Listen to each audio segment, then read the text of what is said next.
कुंडलिनी ऊर्जा, life energy.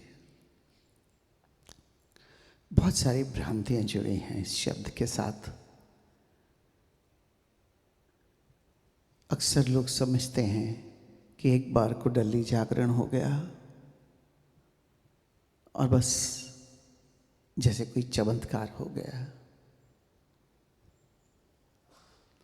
ये life energy के बिना जीवन नहीं है। कोई भी कृत्य करना है उसके लिए ऊर्जा चाहिए, चाहे वो बाहर का कृत्य हो और चाहे अध्यात्म की यात्रा हो। बिना लाइफ एनर्जी के इम्पॉसिबल है। लेकिन साधारण मनुष्य का जीवन नीचे के 3 चक्रों में ही समाप्त हो जाता है। ज़्यादा से ज़्यादा कुछ लोग चौथे चक्र की यात्रा करते हैं, लेकिन अध्यात्म है हृदय से ऊपर के चक्रों की यात्रा। हम धन कमाते हैं, लेकिन धन को हमने इतना महत्व दे दिया, इतना महत्व दे दिया कि जीवन के लिए साध्य ही धन होके रह गया। जबकि धन एक साधन है, साधन है जीवन जीने के लिए। उसी तरह से ये हमारी जो चाहे कुंडलिनी शक्ति कहो, चाहे लाइफ एनर्जी कहो, प्राण ऊर्जा कहो, ये भी साधन है जीवन जीने के लिए। लेकिन धन के लिए हमारी दृष्टि बहुत अलग और डिफरेंट है। हम धन को वेस्ट नहीं करना चाहते, संभालना चाहते हैं, बचाना चाहते हैं। लेकिन वो जो हमने बाहर से अर्जित किया है, लेकिन ये प्राण ऊर्जा जो अस्तित्व की इतनी बड़ी देन है हमें, क्योंकि हमें मुफ्त में मिल गई, कुछ करना नहीं पड़ा, जीवन हुआ और प्राण ऊर्जा आ गई, तो हमने इसके बारे में ये दृष्टिकोण कभी रखा ही नहीं कि इसे बचाना भी है, इसका सदुपयोग भी करना है। इसे जीवन की जो सहायक शक्ति है, इसे स्वयं को पाने के लिए भी इस्तेमाल करना है, स्वयं को जानने के लिए भी इस्तेमाल करना है। अध्यात्म का $1 मिलियन क्वेश्चन, हु एम आई, इसकी तरफ कितने लोगों का ध्यान गया? ओशो को क्यों डिफरेंट कहा जाता है दूसरे संतों से या दूसरी धाराओं से? क्योंकि स्पष्ट कहते हैं। कभी कभी लगता होगा कि कड़वा कहते हैं, लेकिन जो हमें हमारे भले के लिए है, जब कोई हमें वो बताएगा तो हमारी मनस्थिति उसको अच्छा या बुरा कहेगी। लेकिन वो स्पष्ट रूप से जो मार्गदर्शन देते हैं हमें, कितना उसे जीवन में लाते हैं। मैंने बहुत से लोग देखे जो कहते हैं I love you Osho. Osho को बहुत प्रेम करते हैं, ओशो को हम बहुत पढ़ते हैं, लेकिन मुझे ये कहते हुए संकोच नहीं है कि बहुत सारे लोगों ने ओशो को भी ब्रांड बना दिया है। आजकल ओशो को पढ़ना, ओशो को सुनना एक ब्रांड बन गया है बुद्धिजीवियों का। ओशो ब्रांड नहीं है, ओशो जीवन है। और अगर मेरे सामने कोई कहता है आई लव यू ओशो, तो मैं एक ही बात कहता हूँ। 3 शब्द है लेकिन बहुत भारी है, समझना होगा। अगर बोलते हुए आई लव यू ओशो, क्या उनकी शिक्षाओं को अपने जीवन में लाने का प्रयास कर रहे हो? क्या उनके बताए हुए मार्गदर्शन पर चल रहे हो?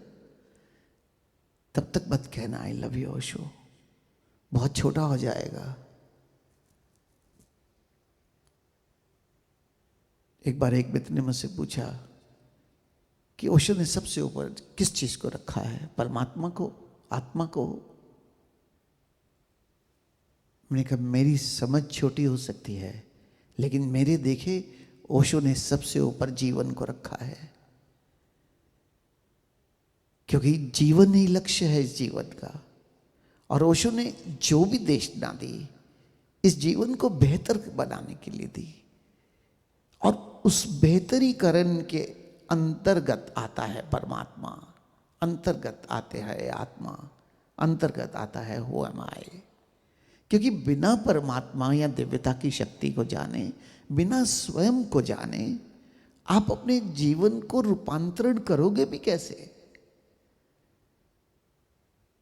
बहुत सारी धाराएं हैं जो सिर्फ बुद्धि से चलती हैं, केवल मानसिक क्रियाकलाप में लगी है। आत्मा को जानना, अपने जीवन को रूपांतरित करके परिष्कृत करना,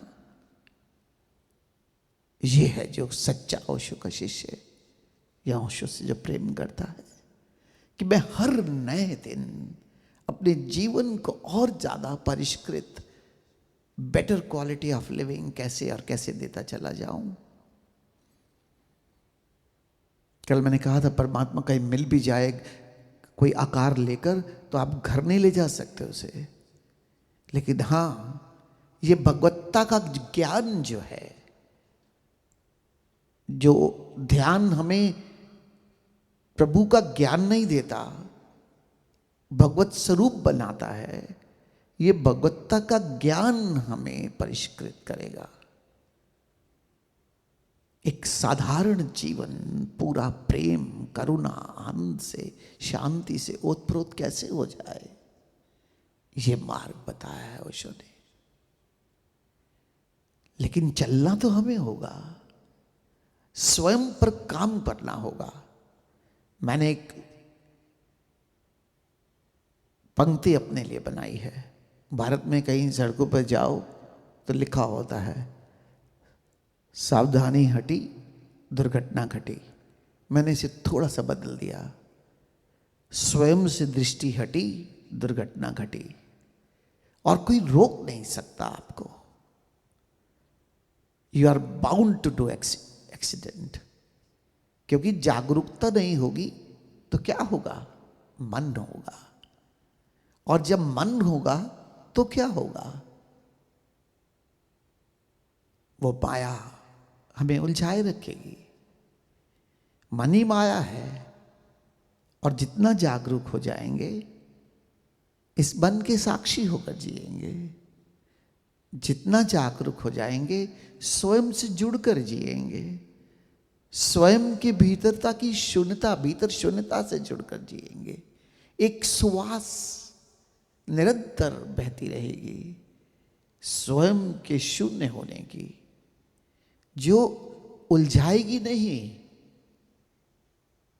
जो सुलझाएगी, क्योंकि हम शांत हैं, हम आनंदित हैं। कई बार मुझे लोग पूछते हैं कि जीवन में इतने सारे दुख क्यों हैं? मैं उनसे कहता हूं ये तुम्हारी दृष्टि है जो दुख देखती है। हाँ, एक शब्द है जो मुझे अच्छा लगता है, life is full of challenges. लेकिन ये चैलेंजेस हमें गिफ्ट के रूप में बने हैं, दिए हैं, जिससे कि हम इससे ग्रो करते हैं।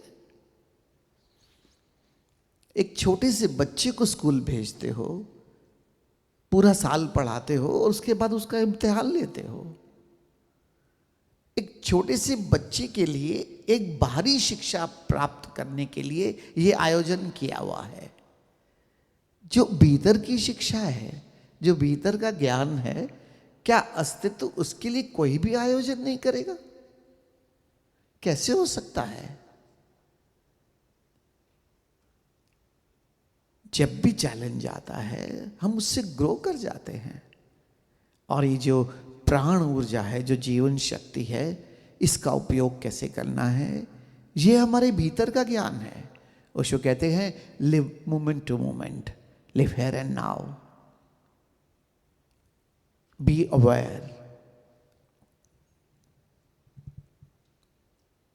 कहने को अलग अलग बातें हो सकती हैं, लेकिन सारी बातों में से कोई एक भी अपने जीवन में साध लो, परिणाम वही होगा। मोमेंट टू मोमेंट जियोगे कैसे? जब तक होशपूर्ण नहीं होगे मोमेंट टू मोमेंट कैसे जियोगे? क्योंकि होशपूर्ण नहीं होगे तो मन या तो भविष्य में ले जाएगा या पास्ट में ले जाएगा, सो सिंपल। लेकिन जो वैज्ञानिक दृष्टिकोण जीवन के प्रति ओशो ने दिया है, उस वैज्ञानिक दृष्टिकोण को समझना तो पड़ेगा।